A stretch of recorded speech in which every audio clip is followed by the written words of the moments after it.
Bienvenidos, colegas, a nuestro último encuentro de calidad en el año 2013. Gracias por participar, gracias por su continuidad, gracias por ese interés de seguir participando en estos espacios académicos y nuevamente gracias a Randox por continuar con esta iniciativa de apoyar la mejora de nuestra competencia para la toma de las decisiones. El motivo de nuestro encuentro el día de hoy es hacer una revisión de lo que es la importancia de los controles de calidad independientes, conocidos como controles de tercera opinión, y la herramienta del peer group para la toma de decisiones centradas en hechos y en datos que lleven a la mejora continua a nivel de laboratorio clínico. El contenido que vamos a revisar en este espacio, vamos a hacer una revisión conceptual de lo que son los fundamentos hacia el mejoramiento continuo de la calidad y el impacto de las herramientas del control de calidad interno en ese mejoramiento, tener muy claras las definiciones de seguridad analítica y seguridad clínica, hasta dónde va cada concepto y cuál es la responsabilidad de nosotros como profesionales de laboratorio, tanto en la seguridad analítica como en la seguridad clínica, y revisar desde el punto de vista de la herramienta las generalidades que tiene nuestro control de calidad interno Acusera y nuestra herramienta informática el 24/7 y verla más como una herramienta, como una estrategia. Es decir, el objetivo no es tener un software de control de calidad, porque software de control de calidad hay muchos. El objetivo es tener una herramienta de gestión que me permita convertir la información y transformarla en conocimiento y en acciones de cara a la mejora continua y de cara al impacto en los costos y en los procesos operacionales del laboratorio. Entonces, ese va a ser el recorrido que vamos a realizar en este espacio académico que nos tiene hoy reunidos en este webinar. Vamos a iniciar entonces con lo que son los fundamentos de lo que ha sido la mejora continua dentro del proceso de medición. Recordemos cómo desde que iniciamos nuestra capacitación este año hemos visto siempre que se hace necesario desligar y borrar de nuestro disco duro que calidad analítica es solamente procesar controles o tener una evaluación externa, sino que realmente calidad analítica es un concepto integral. La calidad analítica es un proceso, es una sinergia perfecta entre todas las variables dentro de un ciclo que conllevan a la obtención de un resultado. Y que entonces esta calidad arranca desde en lo que conozco yo como profesional de la magnitud que voy a medir, su estabilidad, sus características, lo propio de la molécula, qué estoy midiendo, cuál es la variable que estoy midiendo un metabolito, estoy midiendo en suero, estoy midiendo en sangre total, estoy midiendo en orina, estoy midiendo en líquido cefalorraquídeo, entiendo las características propias de esa magnitud que estoy midiendo y qué características tiene la molécula como tal. ¿Es un analito que tiene isoformas o no las tiene? ¿Es una enzima y lo que estoy midiendo es una actividad enzimática? ¿Es un electrolito y tiene unas características de carga que lo hacen en particular? Porque dependiendo de eso va a ser la forma en que se configura mi proceso analítico, el ambiente de laboratorio en el cual voy a hacer su determinación o su medición. Entonces, acá viene la otra responsabilidad del profesional de laboratorio y es cómo se configura, cómo se ensambla ese proceso de medición en donde juega un papel importante el sistema analítico, la plataforma instrumental, el método que he seleccionado para estimar esa magnitud que voy a medir y obviamente yo como profesional cómo entiendo y cómo estoy empoderado de eso y cómo garantizo esa sinergia persona, instrumento, método dentro de unas condiciones de prueba que es el medio ambiente, la temperatura, la humedad, la estabilidad del fluido eléctrico, la estabilidad del sistema hidrodinámico, cómo interaccionan todas esas variables para garantizar la estabilidad mientras se mide, para obtener finalmente ese resultado de medición, en donde el resultado, si nosotros lo miramos únicamente en el contexto del resultado, puede ser un valor cuantitativo o un valor cualitativo, pero que va a tener realmente importancia en la medida en que impacta positivamente la condición de vida del paciente y donde al contextualizarlo dentro de esa situación clínica del paciente conlleva a la acción médica correcta que mejora la calidad de vida del paciente, que es lo que hoy en día se conoce como el outcome en salud. Dentro de este proceso, que entonces viene siendo lo que es en general el deber ser, el ciclo de prestación dentro del laboratorio clínico, Empezamos entonces a hablar ahí de estas dos herramientas importantes que hemos venido manejando de manera, digamos, sistemática y permanente dentro de los laboratorios y que de pronto se ha quedado como una herramienta muy ahí de cara al proceso sin verle realmente toda la dimensión que tiene. Entonces, miramos en dónde empiezan dentro de este ciclo a jugar un papel importante, tanto el control de calidad interno como la evaluación externa. En otra capacitación que tuvimos, hablamos de la evaluación externa. Hoy nos vamos a detener acá en el control de calidad interno y en el ciclo. Pero lo que quiero que nos quede claro de este slide al finalizar, de mirar el contexto de la diapositiva, es cómo el control de calidad interno juega un papel muy importante dentro del proceso intralaboratorio, dentro del proceso analítico como tal, en lo que es la estabilidad y el control de las variables del proceso de medición, mientras si miramos el impacto de la evaluación externa está centrado sobre la validez del resultado cuando ya se emite un resultado único después de realizar una determinación. Entonces, digamos que un punto de partida para concluir aquí es ubicar muy bien el ámbito en donde impactan cada una de las herramientas. El control de calidad interno debe ser mirado desde todo punto de vista como una herramienta fundamental en el control de calidad, en lo que es el proceso analítico de medición, mientras que la evaluación externa está destinada a evaluar la validez del resultado.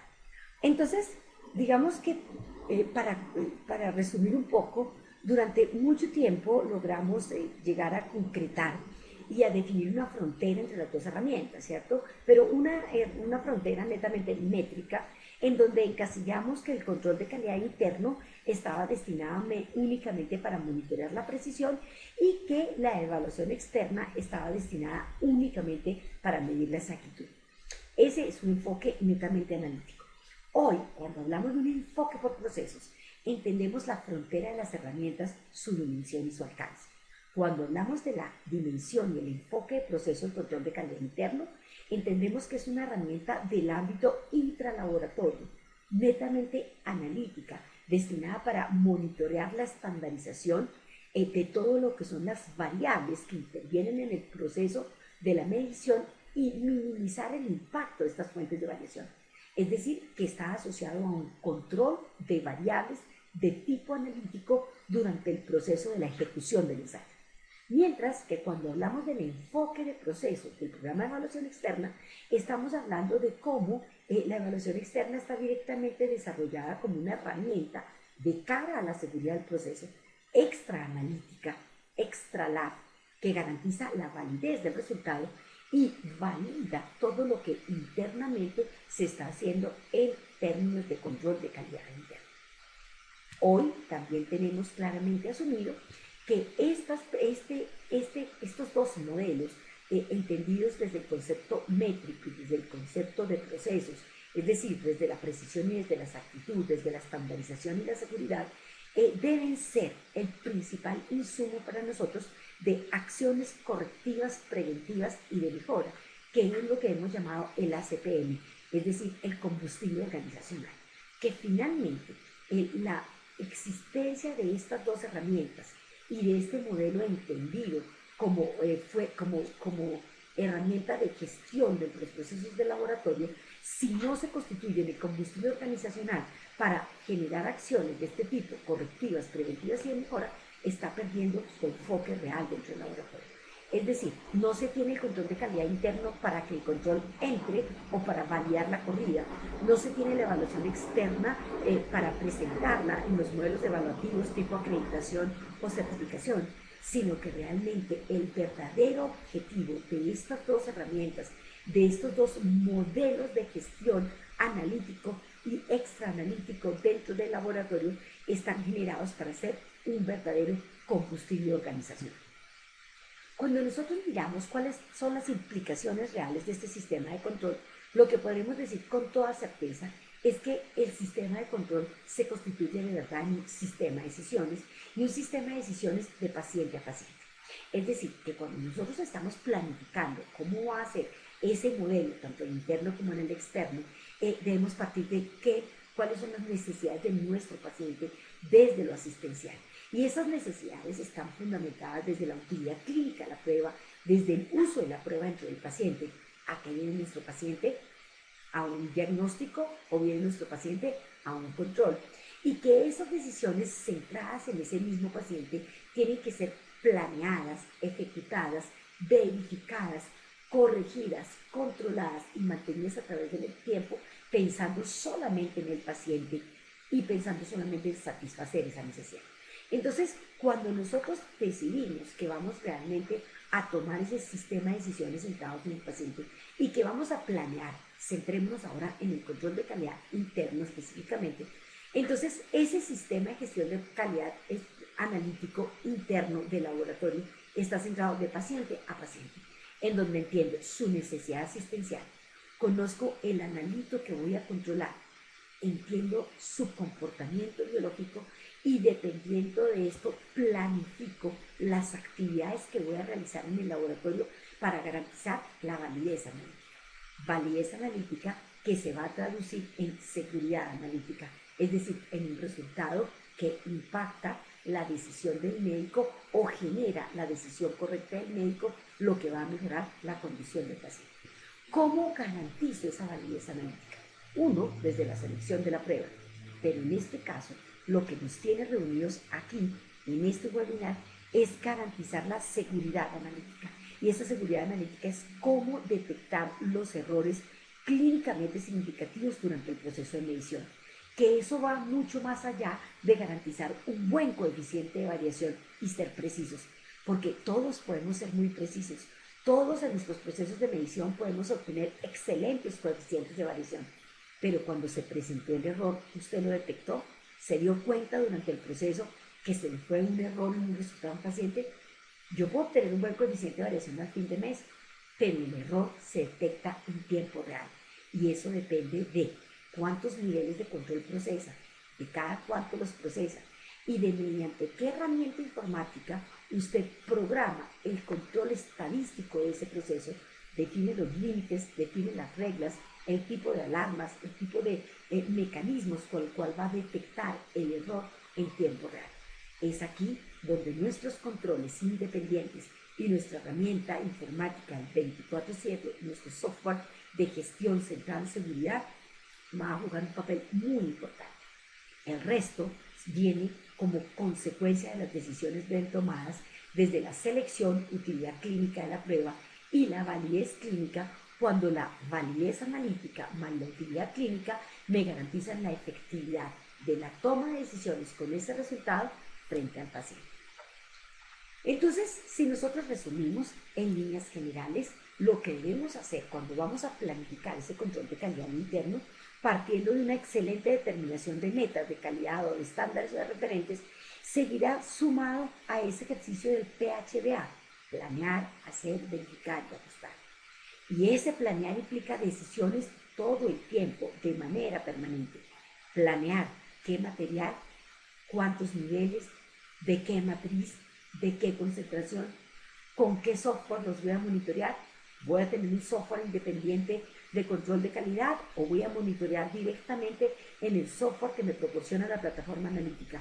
Entonces veamos cómo desde todo concepto la planeación es la clave del éxito, porque realmente ya cuando vayamos a ejecutar, si la planeación fue exitosa, si la planeación fue efectiva, el hacer, la ejecución y el verificar y el actuar y el realizar las acciones va a demandar menos tiempo y va a ser mucho más costo efectivo de cara a lo que realmente ha sido esa planificación.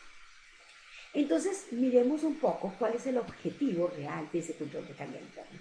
Cuando nosotros estamos planeando, lo primero que tenemos que tener claro es, bueno, cómo planear un control de calidad bien efectivo de cara a lo que necesitamos, teniendo muy claros los objetivos.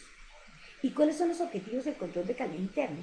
Durante mucho tiempo nosotros decíamos solamente controlar la precisión, monitorear el error aleatorio, monitorear el error sistemático.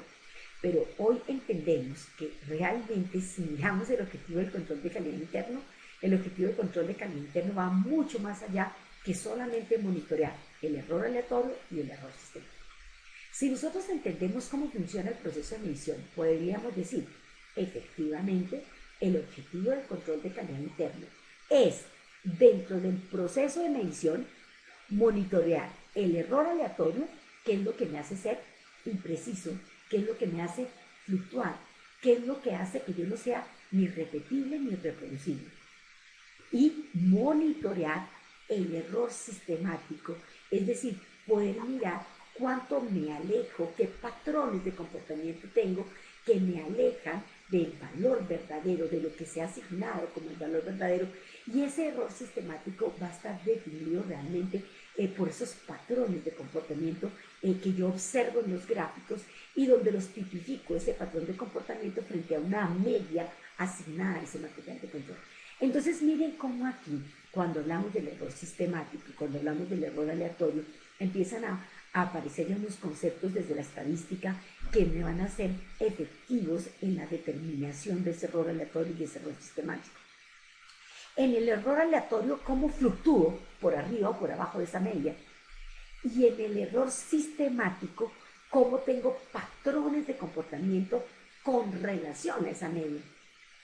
Entonces, acá juega un papel muy importante en el monitoreo tanto del error aleatorio como del error sistemático, cómo determino las especificaciones del control en relación a cómo le asigno la media al control para ser sensible al error sistemático y cómo asigno la desviación estándar, el tamaño de esa desviación, para mirar cómo me muevo y cómo fluctúo alrededor de esa media.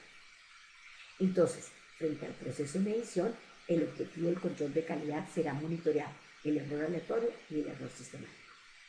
Pero observemos, ¿solamente sirve para eso? No. Dentro de la estructura del control, también hay dos tipos de error que yo puedo contener. Uno, el falso rechazo, conocido como el error alfa. O dos, la falsa aceptación, conocida como el error beta.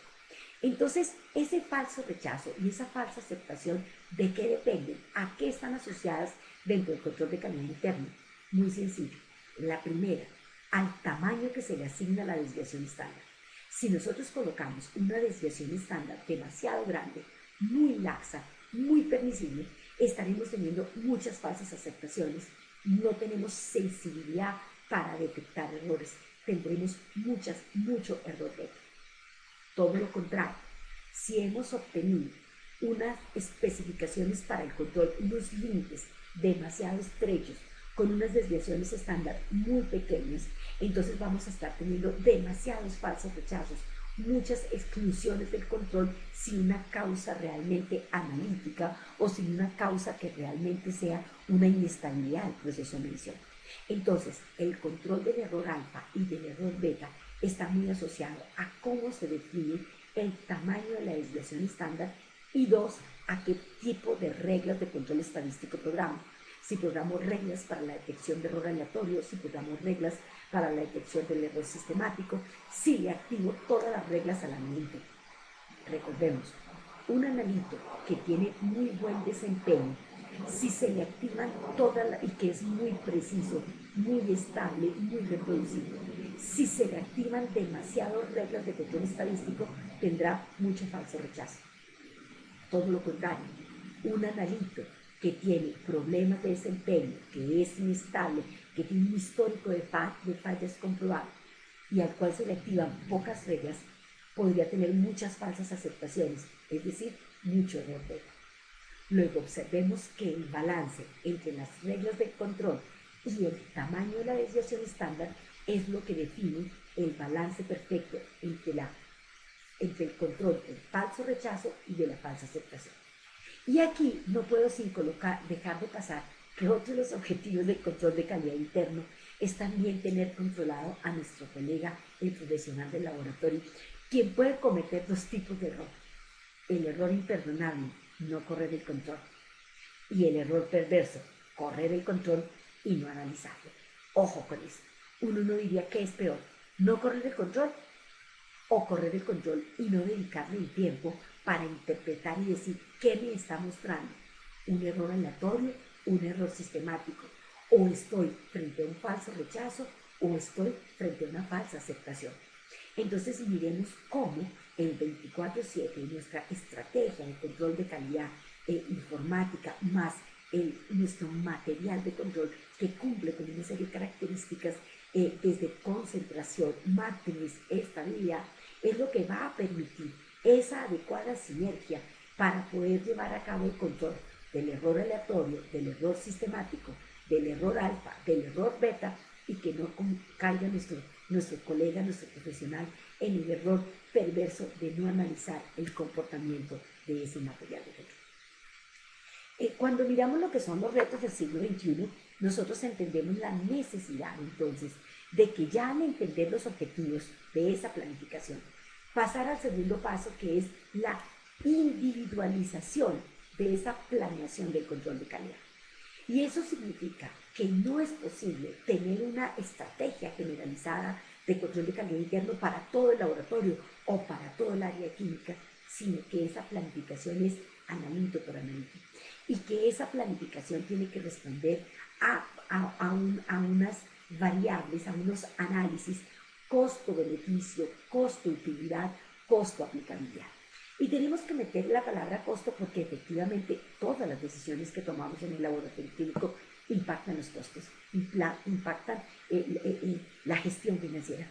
Pero por lo mismo, planificar muy bien el control de calidad, prueba por prueba, identificando las características propias de la prueba, las necesidades, el uso específico y la utilidad clínica de la prueba, definiendo el tipo de material que vamos a utilizar, utilizando técnicas formales, disciplinadas, de mirar realmente cuál va a ser la mejor decisión que va a generarnos los mejores resultados, la mejor utilidad de cara al paciente, la mejor aplicabilidad de cara al proceso de medición frente a unos costos que sean razonables, van a ser el éxito de esa planificación individualizada. Bien, entonces esa planeación individualizada de control de calidad, que implica o que involucra realmente es un sistema de decisiones, partirá de un principio, ¿cierto? Y esa primera decisión está centrada en la pertinencia. ¿Y qué me da la pertinencia de la planificación en el control de calidad interno? Uno, los niveles de control que estoy procesando son los suficientes y evalúan verdaderamente el rango dinámico de la prueba. Dos, la concentración que tienen esos controles están realmente en concentraciones que son clínicamente significativas o en concentraciones que son representativas de la población que atiende.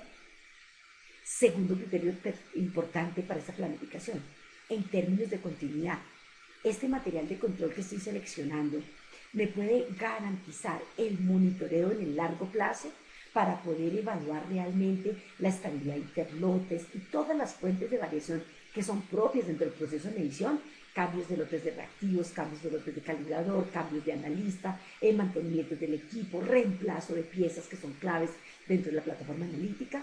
Tengo esa continuidad en el mantenimiento de lotes y material de control. Oportunidad. La oportunidad que me está generando la información con la que tomo las decisiones, la tengo en tiempo real, la decisión de participar o no participar en un peer group, en una evaluación de grupo par, en un interlaboratorios, realmente te está generando el impacto y me proporciona valor agregado en las decisiones que tomo, o es una información que me llega de carácter retrospectivo, un mes después, 2 meses después, cuando realmente ya no tiene ninguna utilidad.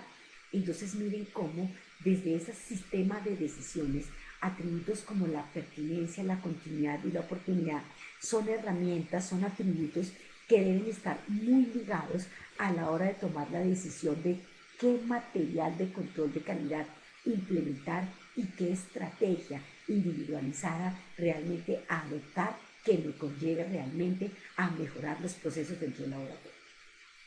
Hasta la fecha, nosotros básicamente tendríamos que decir qué manejaríamos de control de calidad, cómo vienen manejándose los laboratorios a nivel de Latinoamérica. Veníamos hasta hace unos años únicamente con lo que se llamaba control de calidad de primera opinión, es decir, un control de calidad dependiente.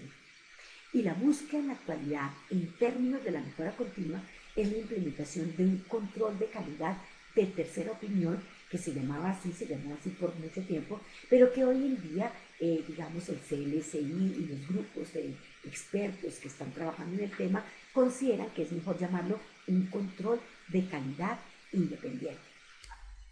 Bien, entonces miremos cómo el concepto del control independiente no es una definición netamente comercial, o sea, no se trata de vender controles, sino que realmente obedece a recomendaciones de las comunidades científicas, donde por ejemplo desde el mismo CLSI ha sido enfático en definir que el laboratorio clínico debe utilizar controles independientes a aquellos producidos por el fabricante de la prueba del instrumento.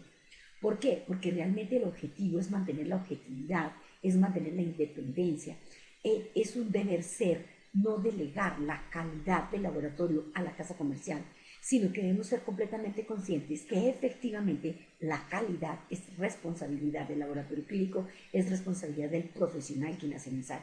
Entonces, las decisiones que se toman en control de calidad son decisiones muy importantes para garantizar esa seguridad, esa objetividad, esa independencia.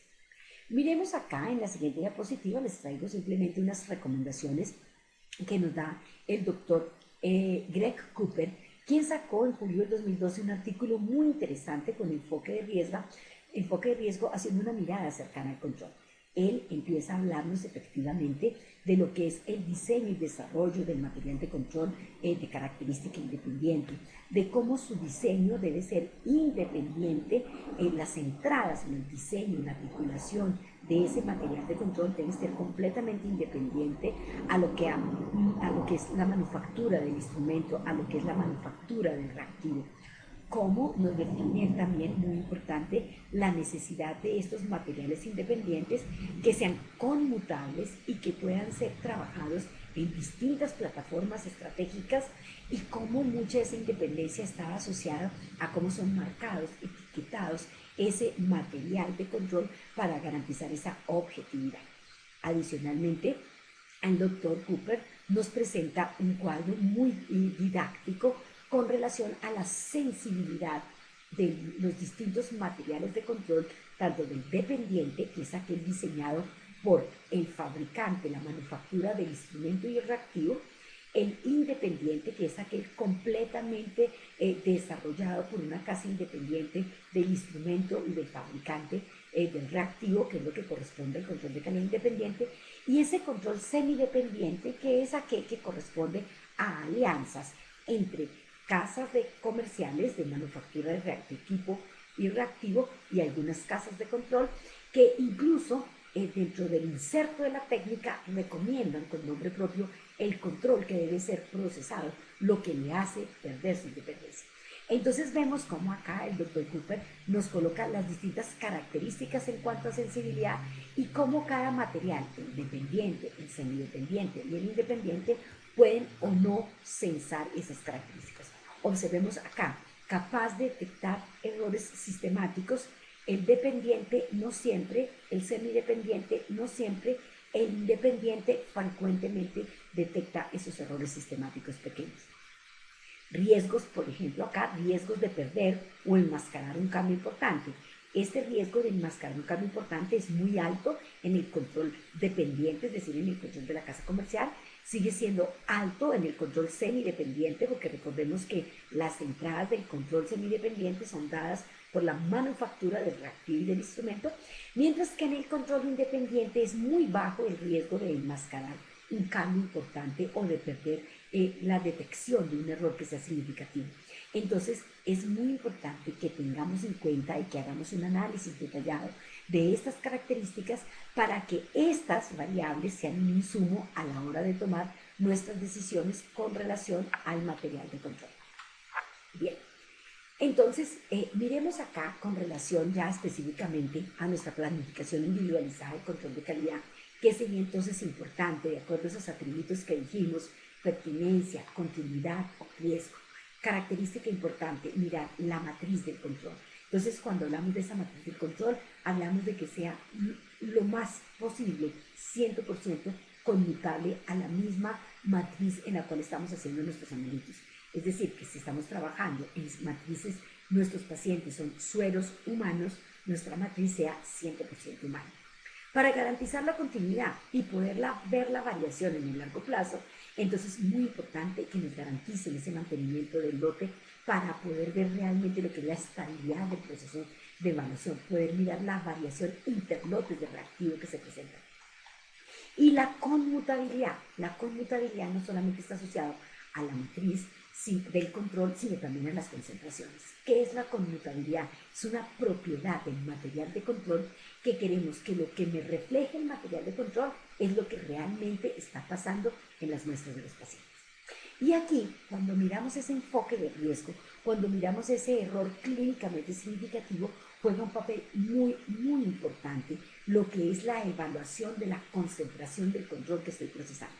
Observemos cómo desde las matrices de Randers a Coursera nos proporciona controles específicos con enfoque de riesgo, lo que me garantiza poder monitorear en concentraciones clínicamente significativas y cómo hoy disponemos de controles con ese enfoque de riesgo, el control del perfil cardíaco, de las proteínas específicas, de las gases, de las bilirrubinas para neonatos, de las lipoproteínas, lo que me va a optimizar la detección del error, no del error aleatorio y del error sistemático, sino adicionalmente del error clínicamente significativo.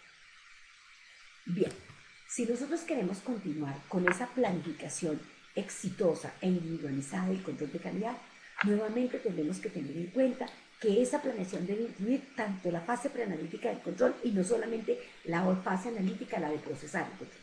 Y que entonces si queremos tener éxito en lo que es ya la ejecución de ese control, tendremos que ser muy cuidadosos en lo que es la preparación y el almacenamiento, la apertura, la reconstitución del material de control, si vamos a alicotar o no vamos a alicotar, si vamos a almacenar. Entonces, ¿qué es importante acá dentro de estas características?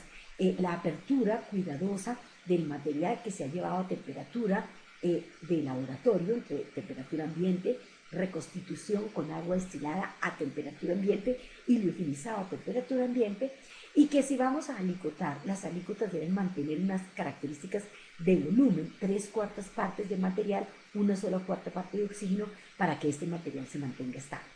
Y si vamos a almacenar, entonces entender que si vamos a congelar, realmente haya un adecuado control del contenedor isotérmico donde se hace la congelación para que se alcancen temperaturas por debajo de -20 grados centígrados. Es decir, que en la medida en que nosotros garanticemos esta fase preanalítica, mucho mejor va a ser el éxito o el desempeño de ese material y que los resultados que observemos en el control sean producto del proceso de medición y no producto de un mal manejo, unas malas prácticas en lo que es la apertura, reconstitución, alicotado o almacenamiento del material de control. Ya cuando viene la fase del ejecutar, del hacer el control, del procesarlo durante la fase de la medición de las variables, entonces ya habremos planificado cuántos controles procesar, cuántos niveles de control. Recordemos que los niveles de control dependen de la función de calibración. Los niveles de control dependen de la función de la calibración. Si la función de calibración es lineal, una línea recta se describe con 2 puntos. Luego, toda función de calibración lineal, todo ensayo con función de calibración lineal debe ser monitoreado mínimo con 2 niveles de control. Ya si la función de calibración no es lineal, va a depender de un mayor número de niveles para poder monitorear toda la función de calibración en todo el rango dinámico del analito que sea capaz de medir el ensayo que estamos evaluando. Con relación a la frecuencia de los controles va a depender de características operacionales propias del laboratorio. No será lo mismo un laboratorio de modelo hospitalario que es 24 horas a un laboratorio que es consulta externa que trabaja 8 horas. Y no será lo mismo monitorear un analito que es estable, sin histórico de fallas, con excelente desempeño, a monitorear un analito que tiene un histórico de fallas, que ha demostrado a través del desempeño histórico que es inestable. Entonces, cada cuánto procesar los controles, si al principio de la corrida, intracorrida, cada 8 horas, cada 6 horas, cada 24 horas, deben responder a un ejercicio de planificación que esperamos el año entrante poder iniciar con ese tema nuestros webinars para el año 2014. En la medida en que la planificación de cuántos niveles procesar y con qué frecuencia procesarlos dentro de la corrida analítica, entre las corridas analíticas, la consecuencia de esto será la seguridad analítica. ¿Y qué se traduce la seguridad analítica? En la detección del error clínicamente significativo y en la contención del falso rechazo. ¿Qué vendría a seguir acto seguido? Lo que sería la definición de los criterios de aceptabilidad. Ya tenemos definidos cuántos controles, con qué frecuencia, y entonces ahora, ¿dónde monitorear el desempeño de esos controles? Inmediatamente nos llega a nosotros el gráfico de Lane Jennings, qué herramienta informática tenemos. En otra época, cuando dependíamos del papel milimetrado, pues uno hacía una gráfica donde colocaba una media y había unos límites netamente estadísticos, la media más o menos 2 desviaciones estándar. Aplicábamos las famosas reglas de Westgard y obteníamos los datos a partir de un comportamiento que llamábamos un comportamiento normal, porque era la réplica de un material de control. Es decir, que nuestros criterios de aceptabilidad estaban fundamentados únicamente en la estadística. ¿Qué hemos visto? La evolución. Hoy entendemos que hay que hacer realmente una muy buena sinergia entre lo que son los conceptos estadísticos, las necesidades clínicas, los estándares internacionales, y que dependiendo cómo hagamos esta estadística, cómo hagamos esta sinergia, el éxito del control de calidad, del monitoreo del error aleatorio, del error sistemático, del alfa, del beta, va a ser más efectivo. Evolucionamos de depender únicamente del inserto del control, un inserto que había sido titulado por el fabricante bajo unas condiciones del fabricante en el tiempo del fabricante. Hoy contamos con otras herramientas en tiempo real, como es conocer el grupo PAR.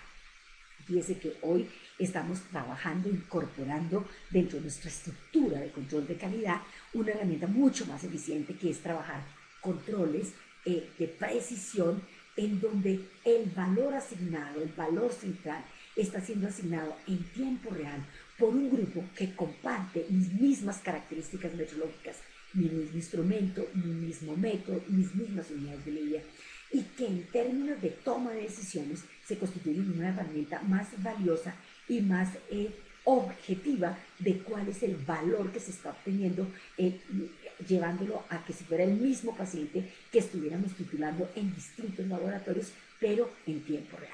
Entonces, fíjese que pasamos de depender, de ser inserto dependientes, de depender de un inserto donde me dan una media y unos límites fijos, a hoy trabajar con un control de calidad interno, que es un material de matriz 100% humana, estable, en concentraciones clínicamente significativas, y que adicionalmente tiene un valor agregado, que es tener un grupo PAR que en tiempo real lo está monitoreando y me está diciendo qué valor distintos laboratorios a nivel mundial están obteniendo, siendo conscientes que compartimos las mismas características metrológicas.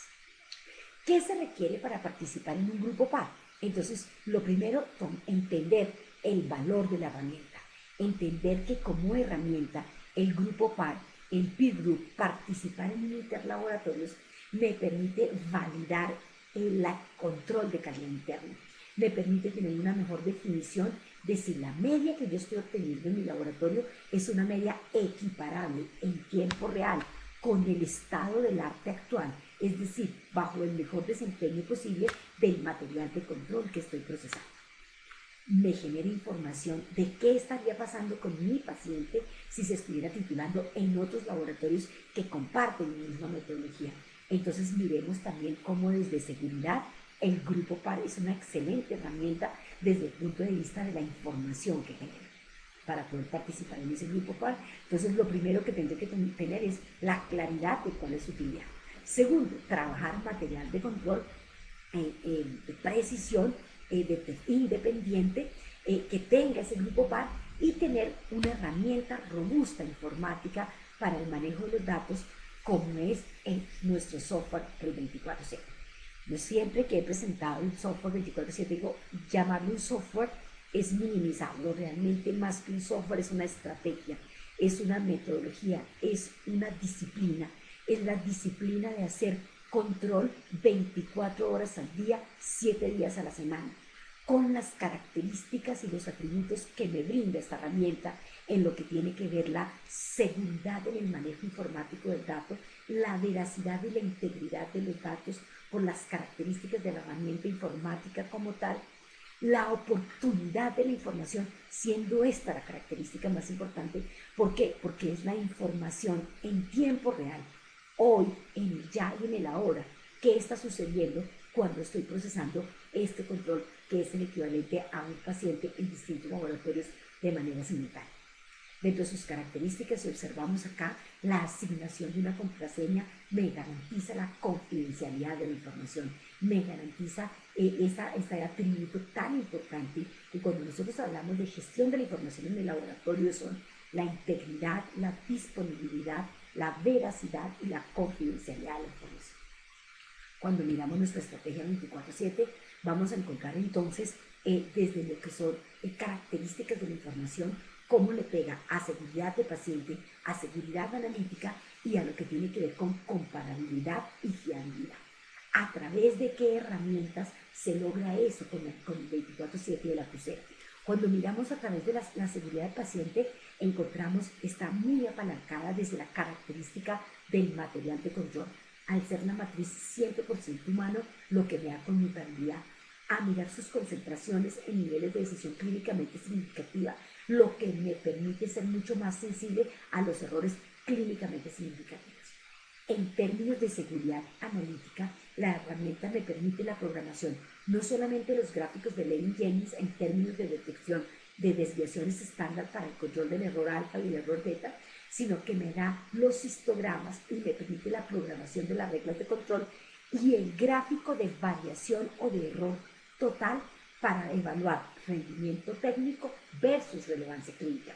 Y con relación a comparabilidad, fiabilidad, ¿qué va a pasar con mi paciente si se hace el examen en otro laboratorio? Los gráficos de Jordan Plot, donde de manera instantánea, con un gráfico de convergencia direccional, me permite ver la precisión y la exactitud frente a mi grupo par cuando estoy procesando el mismo analito bajo las mismas condiciones meteorológicas.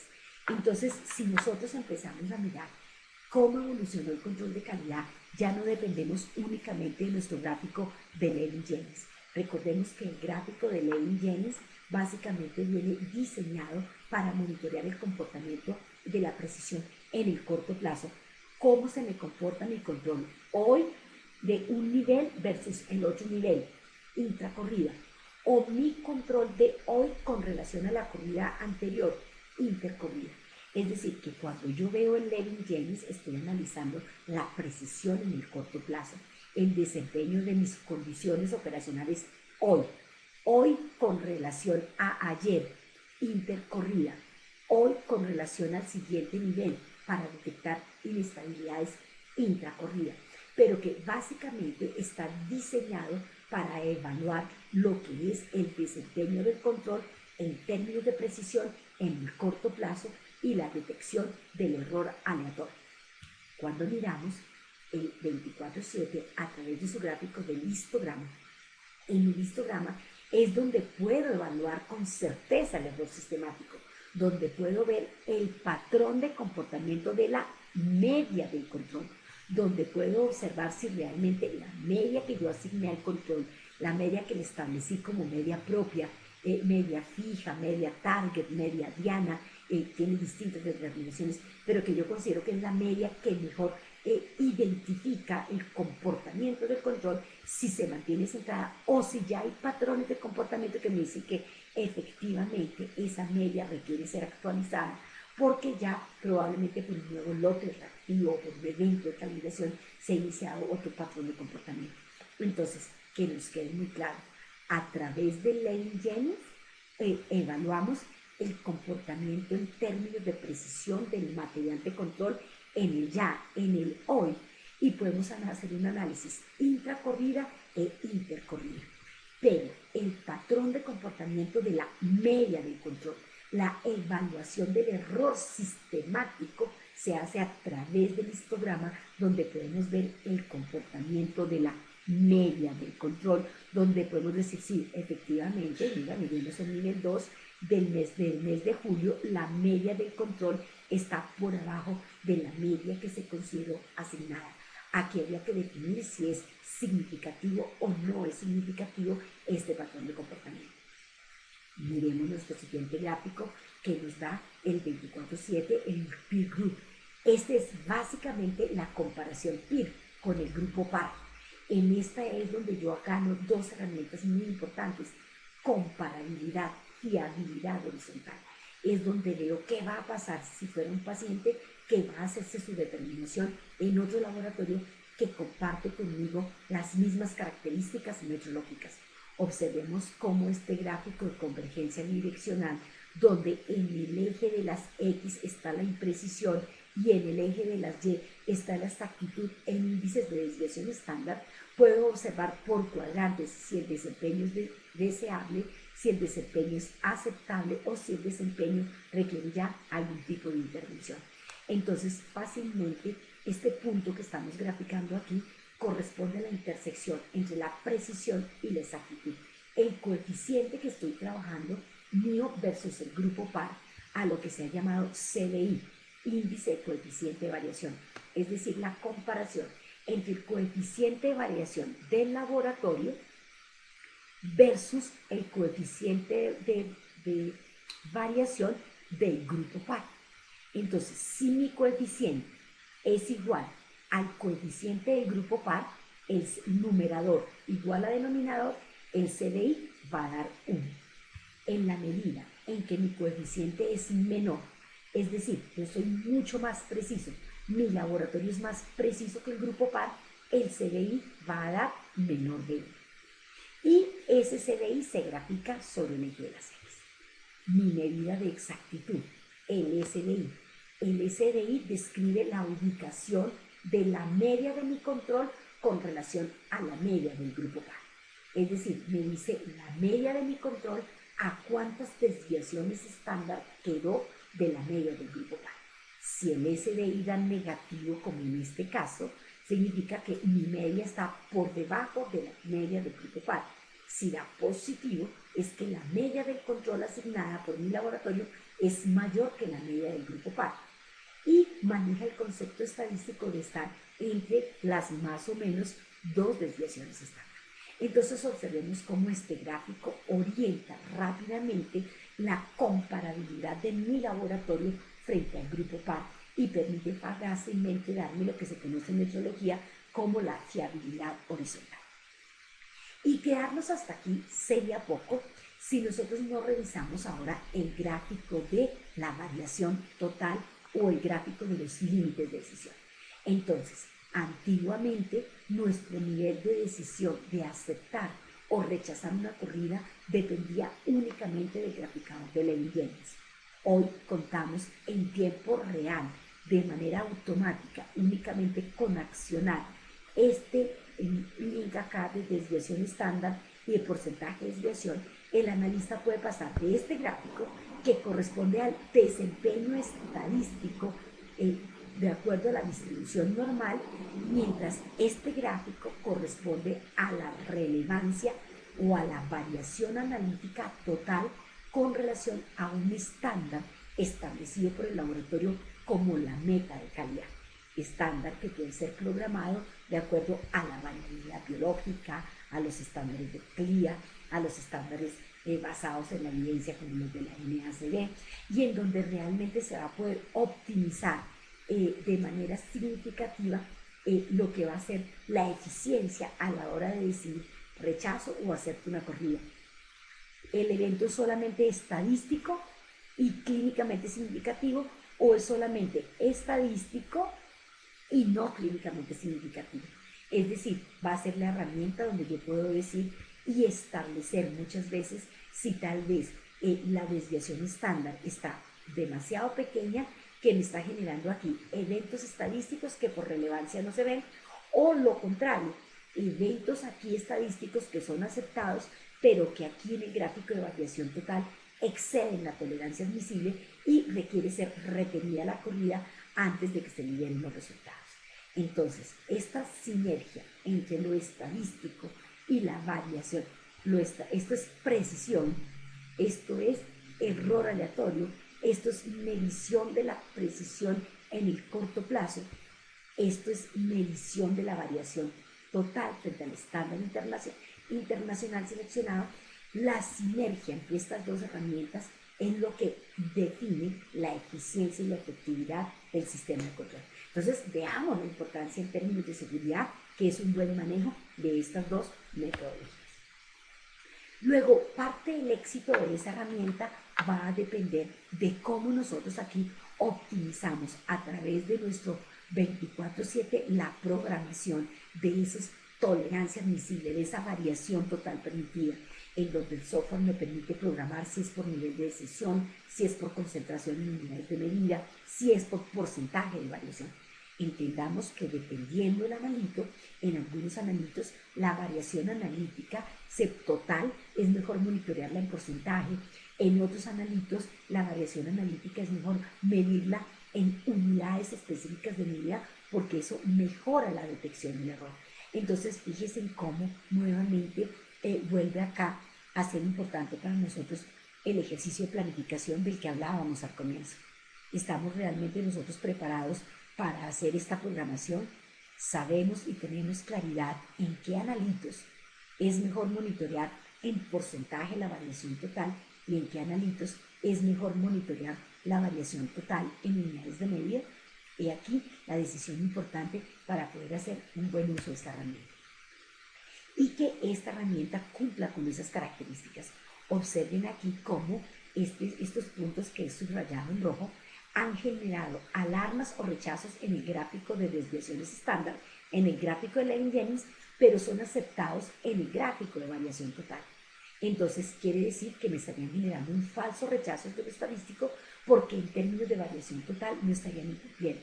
Pero hay que interpretar muy bien qué me está diciendo desde lo estadístico, que hay algún tipo de variable que se está generando inestabilidad, pero que aún no impacta la calidad del resultado. Entonces, no se trata de ignorar lo estadístico, se trata de complementar la información para tomar la decisión sobre si hay impacto o no hay impacto en la calidad final del resultado. Ya para concluir, vendrá nuestro último reto con el uso de esta fabulosa herramienta que es el 24/7 y es la necesidad de programar las reglas. ¿Qué reglas vamos a programar? ¿Qué estrategia? ¿Cuántas reglas? ¿Activamos todas las reglas? ¿Cuántas reglas de error aleatorio? ¿Cuántas reglas de error sistemático? Entonces, observemos. Hoy en día el control de calidad interno evolucionó. No podemos seguir manejando el control de calidad como se manejaba hace 30 años para los sistemas analíticos que se tienen hoy en día. Esta operativización de las reglas requiere una metodología porque programarlas mal activa o puede incrementar los falsos rechazos como puede incrementar las falsas aceptaciones. Hoy contamos con una dimensión distinta del control de calidad. Tomar la decisión de participar en un interlaboratorio, de tener matrices mucho más sensibles, mucho más reflejo de lo que está pasando en el proceso de medición, tener más información válida, veraz, confiable de qué está pasando en el proceso de medición a través de la participación en un peer group con una característica importante, que ese grupo par sea en tiempo real, que sea un grupo representativo. Tener una herramienta robusta desde la parte de los sistemas de información que me permitan programar, que me permitan ver la variación total, que me permitan ver el comportamiento estadístico, que me permitan fijar y establecer la medida propia en laboratorio. Las herramientas están puestas allí. Yo les agradezco toda su atención.